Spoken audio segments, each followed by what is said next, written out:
Hello YouTube, welcome back to the channel. I'm Z James, this is Z32 Workshop, and this beside me is my lovely 1993 Nissan 300ZX convertible.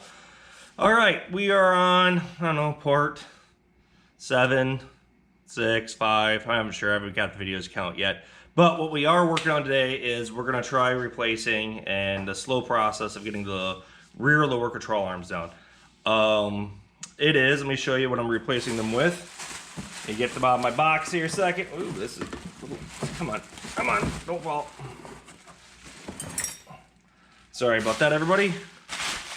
I am replacing them with these. These are Nismo replacement units. These should be fantastic. This is the, I think this is the driver's side, passenger side.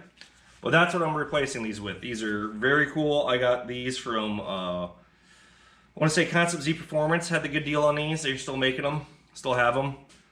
They look fantastic, powder coated, a little harder bushings, and a new ball joint on the back side here. I'm going to attempt to remove this without taking the axle out. I'll show you that right now, what I'm talking about. It's going to be a process. The two bolts that hold out of the A, you know, if you got it like, well, like this, you know, the A portion into the body. Two 19 millimeter bolts hold those in. One sway bar link I'll have to take down. That shouldn't hopefully take too bad because this car's got upgraded Stillman adjustable rear sway bar that I can just undo and drop away. The ball joint's gonna be the problem, and let me show you what I'm talking about. Let's get over to the car here. I'm gonna attempt to do this without taking the axle out. I don't think I can do it that way, but I'm gonna adjust. So first thing I'm gonna do is take care of this guy. It's a 19 millimeter. I've already sprayed these with some penetrating lube to help get this so it can loosen up. There's one. The other one is back there. Right there's the other one. The next thing that needs to come out is, if I can show it to you, is this, hang on, move this around so much. Right here is the Stillman sway bar link that I got right here. Here's my Stillman sway bar I got put on a while ago, 1 or 2 seasons ago. Really helped the car out.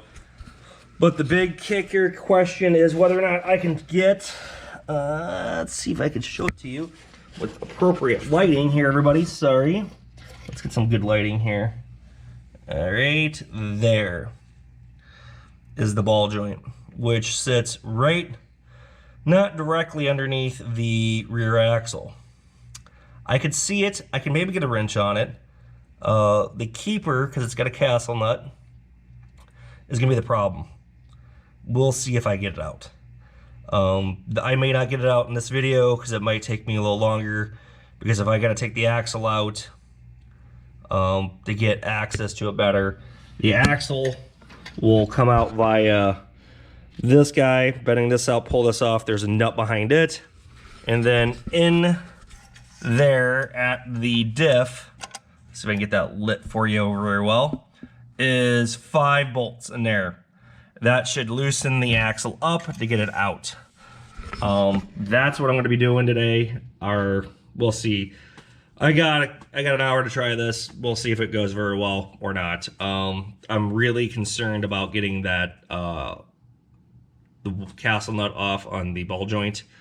The last time I took one of these off, I did it while I was just assembling a whole car, so everything was kind of out of the way.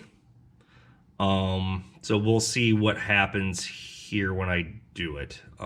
Yeah, so that's gonna be the start of this video on this one. If you're new to the channel, hey, nice to meet y'all. If you're not, fantastic for keeping up with the videos I'm doing. So let's get this process done. I was gonna do the strut, or not struts, with the shocks, but I'm gonna wait to do those all at once, so I can do those in one video of doing all of them at one time. These are gonna be done the other way around. So I shouldn't say that way around, but I'm going to do the A-arms to get those taken care of. So I'm going to put you on time warp here, and I'll be moving you around onto it. So hopefully enjoy the music as you watch me try to break some rusty old bolts apart. All right, so 3, 2, 1, time warp.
time warp down.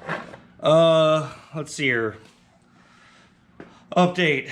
Got the 2 back bolt nuts loose. Got the sway bar link taken removed. Got the cotter pin out of the ball joint. And now I can't get on the ball joint because, like I thought, isn't enough room. It's a 22 millimeter for anyone who cares. There's just not enough room to get any torque on it, which means I'm gonna have to take out the axle. So that's what we're gonna do now. I'm gonna hopefully I get a little bit of time here. I can get start the process. Actually, you know what? I'm gonna call it quits for the night. Sorry, scratch that. It's gonna be the end of the video, everybody. Sorry I didn't get it all the way out for everyone, but that's gonna require a different whole process I need to do to get it out. I was impressed I got the cotter key out, which was nice, but the axle's gotta get out of the way because they can't get a socket on it to begin with, and there's very little room to get less than a little bit of torque, and it's not the best way of getting it. And, I mean, this is a big wrench. It just isn't doing it what I want it to do. Yeah, so I guess this is gonna be a two-parter for at least this side, which means I get to pull that axle out, which means I'll get to inspect it. I mean, I'll see how the joints are in it. It should be fine. Hopefully the NA axles like that are in this car are pretty stout. Lots of guys put a lot of horsepower on them, shouldn't be an issue. That's whenever I twin turbo this car here, after I get the funds put together and get all the time, along with all these other upgrades to the car. The NA rear end and everything is pretty stout. I just need to get that axle all the way to get access to the top, unfortunately, which means one big nut or cotter key, keeper, nut on the end of the axle, 5 bolts on the differential should make it so I can slide that thing around and out. That's the goal, and hopefully once I have that, I can get access to the top and take it apart. But that is a project for tomorrow, or the next video. Sorry everyone, I know it's a little slow, but I need to document this stuff for myself and for everybody else help doing it. So, all right, that's it. Once again, my name is Z James. This is Z32 Workshop. Please like and subscribe. Real small channel. Trying to get information out there. Working on 300ZXs. I hope everyone's finding this stuff useful and informative for themselves on their projects and endeavors. Because I know, like mine, it's a long process, and this is just me doing, well, I wouldn't say simple upgrades, but they're doing upgrades. Because, like I said, I am really stoked to get this thing in. These look so pretty. Isn't it sad to say a nice suspension component looks pretty, and the simple fact is you'll never see it because it's underneath the car, although it looks so nice. Hopefully it handles better and drives better and gets rid of the 20, let's see here. It's a 93, it's 2001, yeah. 20 plus year old, 25 plus year old suspension. So yay, try to replace rubber. So all right everyone, take care, and I'll see you in the next video. Bye.